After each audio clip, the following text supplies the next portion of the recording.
Let's do one by one. Ready? Oh, did you get that one?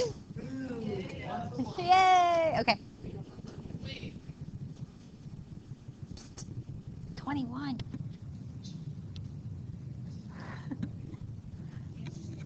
No, it's not. But that was one of the factors you had to find. Negative 21 and positive 8 there. Yeah. Annalise, what's up?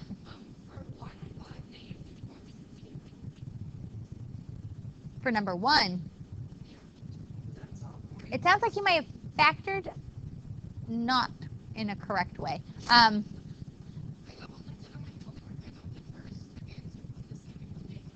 Talk to me about how you're factoring this.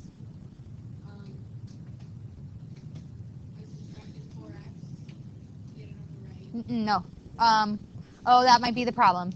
Okay, so that causes some issues for students, and maybe this answer your question too, Sam.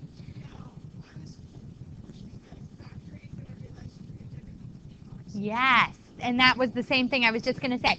I work super duper super hard to keep what's called the leading coefficient, the thing that's holding the highest exponent in the problem.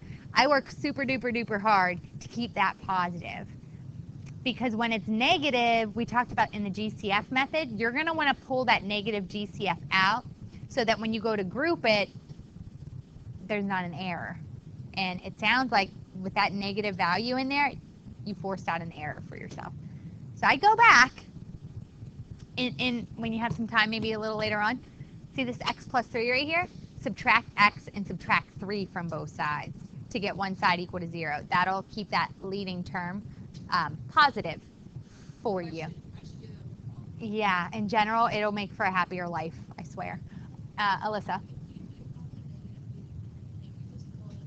A negative GCF, yep. Oh, yeah, that's okay. Isn't it like a magic trick? Yeah, it is like a magic trick. Yeah, and Alyssa too, yeah.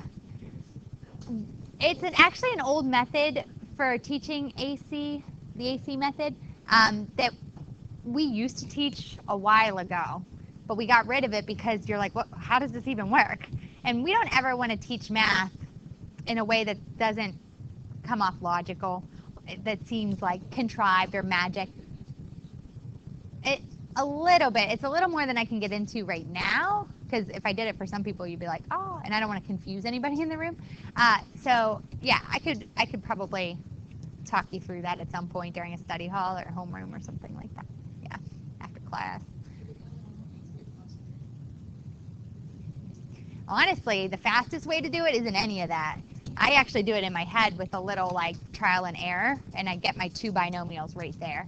And that's actually the fastest way to do it, especially when you're looking at a problem. It doesn't apply here, but when this a value is a prime number, it's so easy to just guess and check. It's actually the fastest. There's no scratch work involved. So if I have time someday, that's where we're going to go. I'll probably go with that maybe more in chapter 5 when we do some more factoring. All right, last warm-up problem. Plus or minus 16. Careful, there's 2 answers.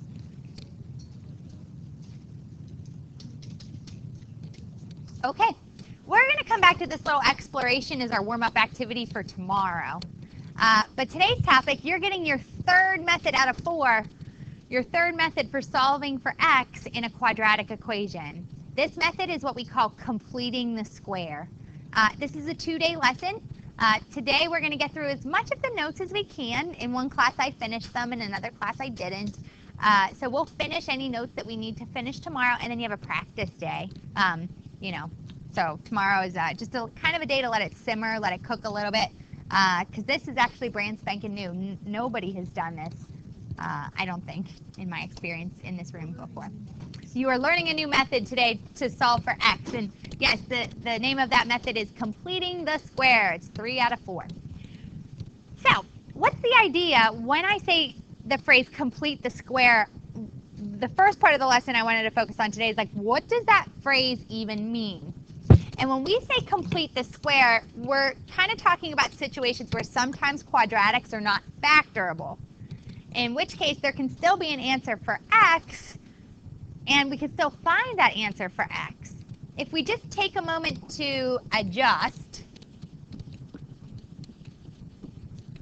the one side of the equation so that it actually becomes factorable, we could actually solve that for x. And we actually adjust that left side of the equation so that it becomes not just factorable, but one of our special cases. We turn that left side specifically into a perfect square trinomial. And did you hear the emphasis?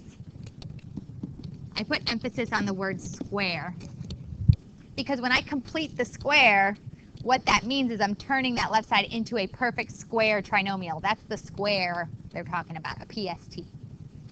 So for instance, let's run a couple of completing the square type things. This first example here, I have x squared plus 6x plus blank. I want to complete the square on this. In other words, I want to turn this into a perfect square trinomial or a PST. So I ask myself, what number could go in that blank so that I could use the square root method on this thing? Do you know, Kevin? It would be 9. True story, we have a formula for that number. So I'm going to tell you what that formula is. To find this number right here that he just helped me out with, we take our b value, divide it by 2, and square it. So I took 6, divided it by 2, that's 3. 3 squared gives me 9.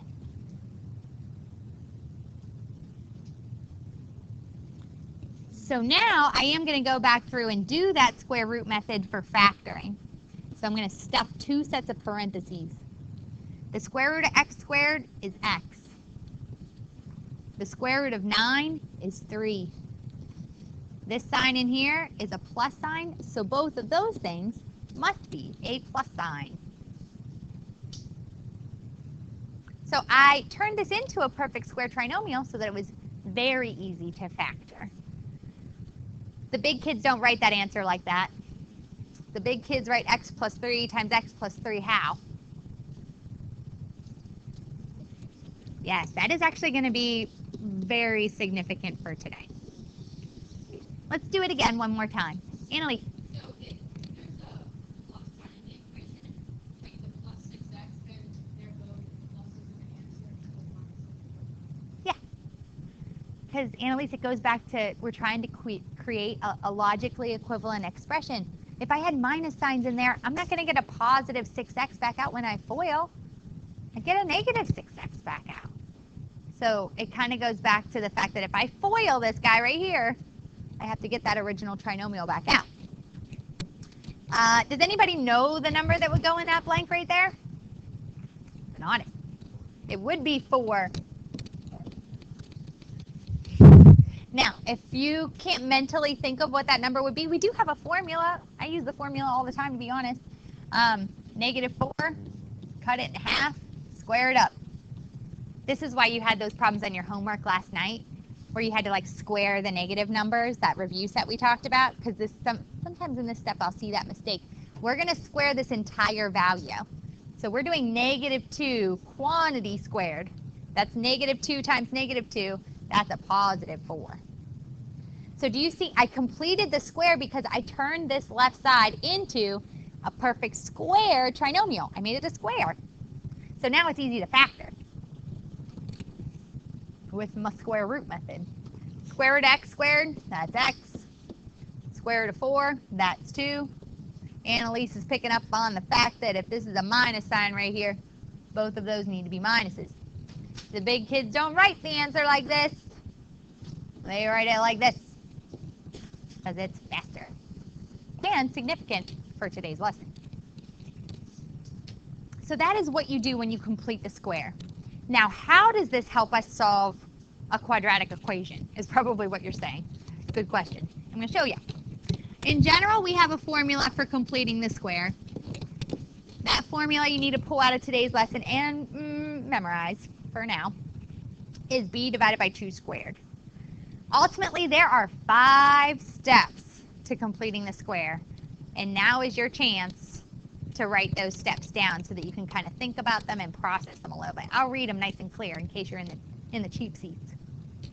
Step 1, we solve for the constant term. That's weird. You're used to solving for letters. We're going to solve for a number. Get a number by itself. Step 1, solve for the constant term and get the constant term by itself. Step 2, only applies in certain cases. You don't always have to do step 2. Step 2, you'd have to divide through by whatever is multiplied on your squared term. So if there's an a value other than 1, a number in front of your x squared like 2 or 7, you have to divide that out of the entire problem. Again, the idea is to make it a perfect square trinomial. You can't square root 7x squared, so you gotta get rid of that 7. Step 3, we calculate the formula for today, b over 2 squared. You must add it to both sides.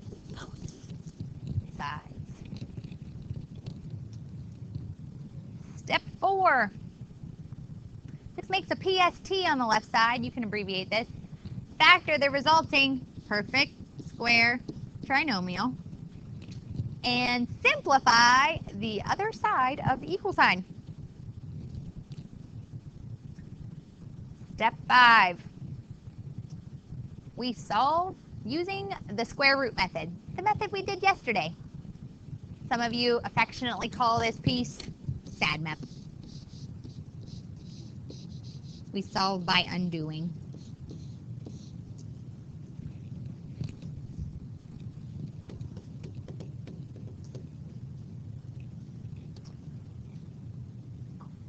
I remember doing this method in high school.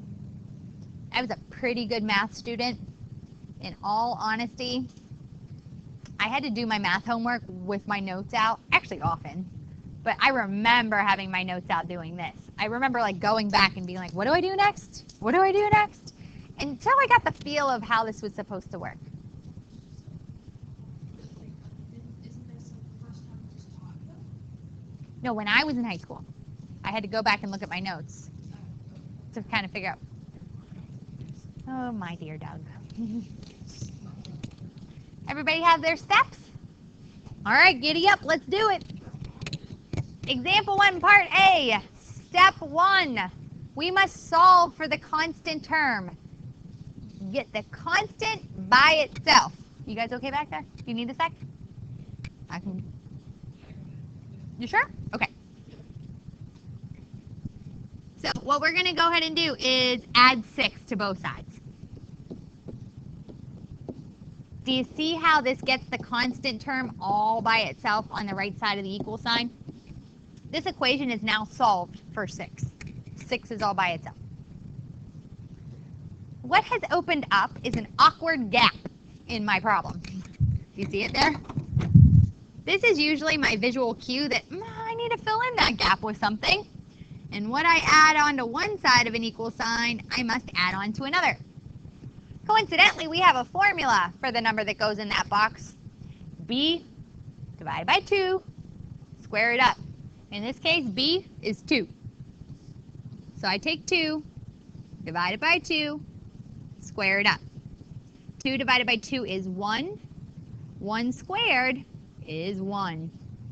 If I add a 1 onto the left side of the equal sign, I must add a 1 onto the right side of the equal sign. That's my addition property of equality.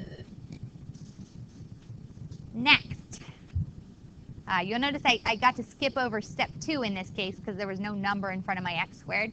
I jumped down to step 3. And then what I'm going to go ahead and do right now is factor that left side. So I have x squared plus 2x plus 1. That does factor now. That's a perfect square trinomial. It factors with that square root method. So I square root the first part, square root the last part. Notice that that's a plus. So this is x plus 1 times x plus 1. Or in this case, we write it as x plus 1 squared. Also in step 4, you have to simplify the right side of that equal sign. 6 plus 1 is 7. Now it's a square root method problem, just like you did last night. So we just square root both sides.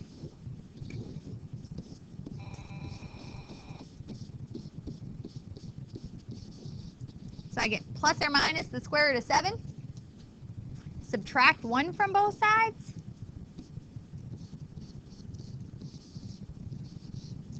And then I do want you to get in the habit of writing these out as 2 different answers. I actually wrote that down there before I forgot to erase from earlier today. Your 2 answers for this x value, you have -1 plus the square root of 7 and -1 minus the square root of 7.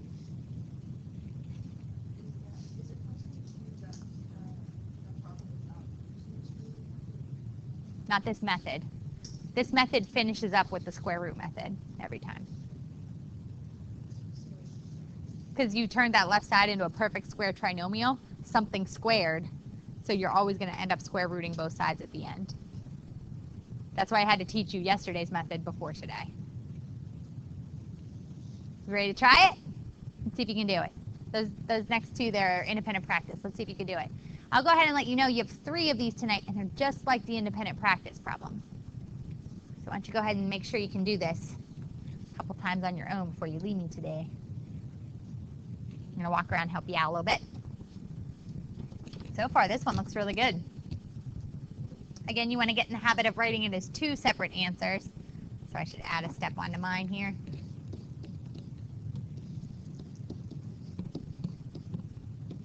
And then 2 minus the square root of 5. Reason being, these are just big decimals when it all cooks down. And you want to be able to check the place where this parabola would run into 0. So it is handy to check those as x-intercepts on your calculator. I'll show you how to do that in a couple days. But for now, this looks good. On part B, you're going to want to simplify a little bit at the end. A little heads up about that. This one also looks pretty good. I did see a couple of competing answers with respect to people leaving it unsimplified. So I did see a couple people who stopped at the square root of 60 or the square root of 45. Remember, you have to simplify this guy right there. So you get x equals 6 plus 3 root 5 and 6 minus 3 root 5 for your 2 answers there.